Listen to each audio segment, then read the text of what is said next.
Bismillahirrahmanirrahim. Assalamualaikum warahmatullahi wabarakatuh. Perkenalkan, nama saya Syahrul Muhammad Anam. Saya dari Lembaga Pendamping Proses Produk Halal Edukasi Wakaf Indonesia. Ini saya berkesempatan untuk menjelaskan pentingnya sertifikasi halal bagi pelaku UMKM, yang mana di sini sudah diatur dalam Undang-Undang Nomor 33 Tahun 2014 Pasal 4, yaitu produk yang masuk, beredar, dan diperdagangkan di wilayah Indonesia wajib bersertifikat halal dan dibuatkan langsung oleh PP nomor 42 2024 pasal 98. Kewajiban bersertifikat halal bagi pelaku usaha mikro dan kecil didasarkan atas pernyataan halal pelaku usaha mikro dan kecil, yang artinya di sini sudah ada pernyataan sikap langsung terkait dengan perdagangan atau produk yang dijual dari pedagang atau yang mengedarkan. Ngapain sih repot-repot ngurus sertifikasi halal? Sebenarnya lebih repot lagi bila harus menjelaskan dan meyakinkan ke semua pelanggan bahwa bahan baku dan produk pembuatan produk Anda itu halal, dan belum tentu pelanggan yakin karena itu klaim sepihak dari Anda. Yang artinya di sini Anda hanya menjelaskan atau meyakini pelanggan Anda terhadap dengan klaim Anda sendiri. Belum ada eh, bukti nyata atau bukti real dalam produk atau dalam usaha Anda, yaitu dengan adanya ini kami bisa membantu atau bisa memverifikasi produk Anda. Sekitar 47,2% dan di rata-rata 229,6 juta jiwa produk muslim di Indonesia, yaitu sebanyak itu, dan dibilang mayoritas penduduk muslim di Indonesia, dan yang kemungkinan atau notabene itu hanya membeli atau mengkonsumsi produk-produk yang sudah berlabel halal atau sudah terverifikasi halal. Dalam 229,6 juta ini berpotensi calon pelanggan yang memang akan membeli atau memperdagangkan usaha Anda semua. Jadi di sini sudah jelas bahwa produk yang halal akan banyak diminati oleh penduduk muslim di Indonesia, yang notabene Indonesia itu mayoritas muslim. Dan pertanyaannya, apakah Anda sudah memiliki sertifikat halal atau identitas halal? Belum tentu. Karena apa? Karena di sini kami akan membantu jika ada yang membutuhkan atau ada yang berkeinginan agar usahanya atau produknya terverifikasi halal sebagai identitas.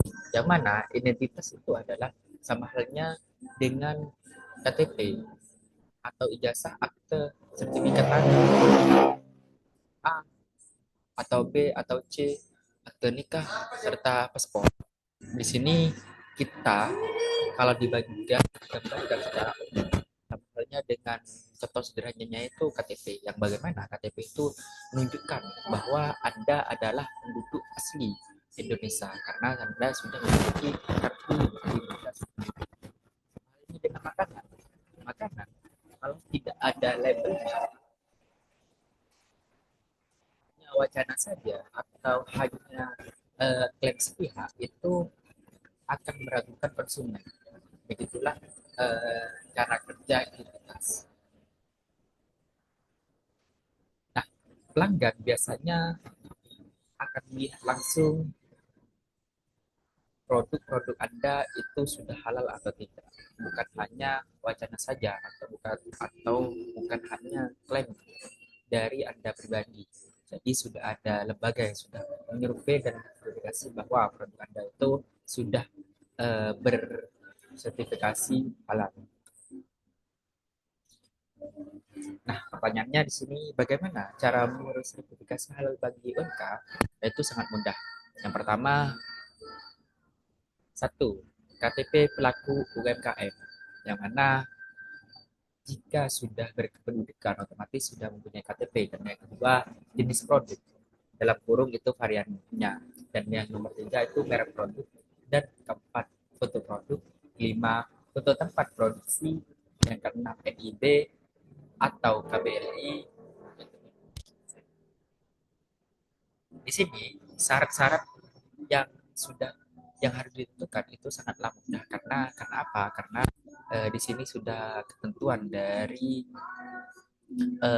kependudukan di negara Republik Indonesia, yang mana kayak seperti KTP terus NIB itu sudah wajib dimiliki oleh pelaku usaha. Nah, jika ada yang menanyakan berapa biaya mengurus sertifikasi halal bagi UMKM, dalam pembiayaannya kita 100% itu gratis. Nah, tapi kalau bayar sendiri itu sekitar 230.000. Apa saja jenis produk yang dapat disertifikasi halal gratis? Di sini ada 13 jenis produk makanan sehingga itu makanan yang harus bersertifikat halal. Ya, artinya di sini bukan melakukan eh, sertifikasi secara mandiri, tapi dibantu oleh negara. Yang pertama itu ada olahan buah, yang kedua ada permen dan coklat, yang ketiga ada tepung dan sereal, dan yang keempat ada roti atau bekare, dan kelima ada ikan dan olahan, dan yang keenam itu ada telur dan olahannya. Beserta yang ini mungkin sangat jelas dan mungkin sangat dipahami. Nah, di sini kami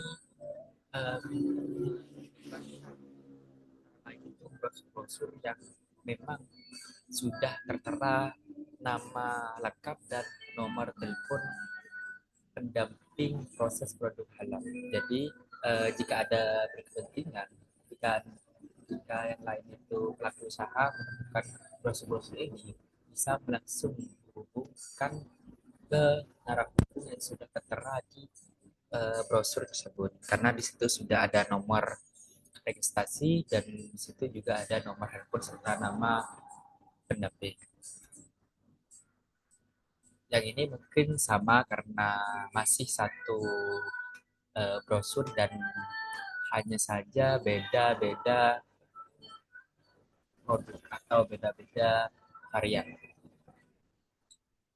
Oke, dan selanjutnya outlet atau warung mana aja yang dapat menjalankan atau mendapatkan program sertifikasi seperti warung makanan khas Sunda, warung soto ayam atau sapi, warung mie bakso atau ayam, warung makan buget, warung makan pecel lele dan lain sebagainya.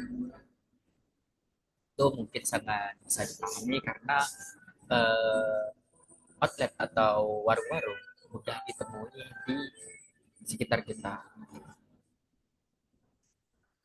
Seperti yang saya jelaskan tadi, itu ada banyak brosur dan kemungkinan Anda semua itu mendapatkan informasi dari salah satu brosur yang sudah tersebar luas di seluruh Indonesia.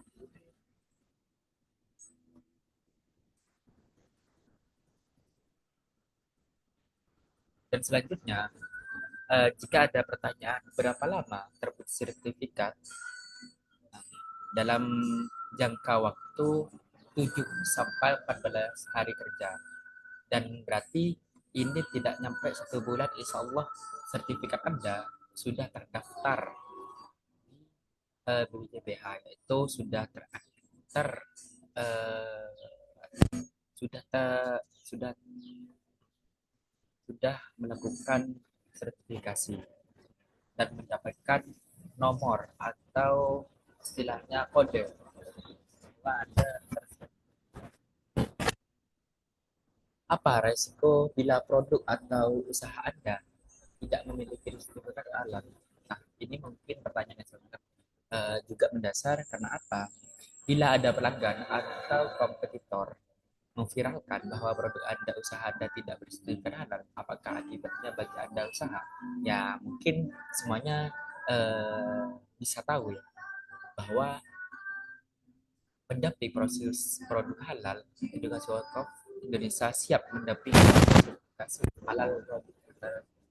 Dan untuk masalah yang sebelumnya itu akan dipertimbangkan langsung oleh pihak atau pihak yang sudah baik. Mungkin itu saja dari saya. Tutur kata yang sudah tepat dan tutur kata yang sudah elok saya akhirat dari saya. Syahrul Qamar Anam izin mengucapkan diri. Assalamualaikum warahmatullahi wabarakatuh.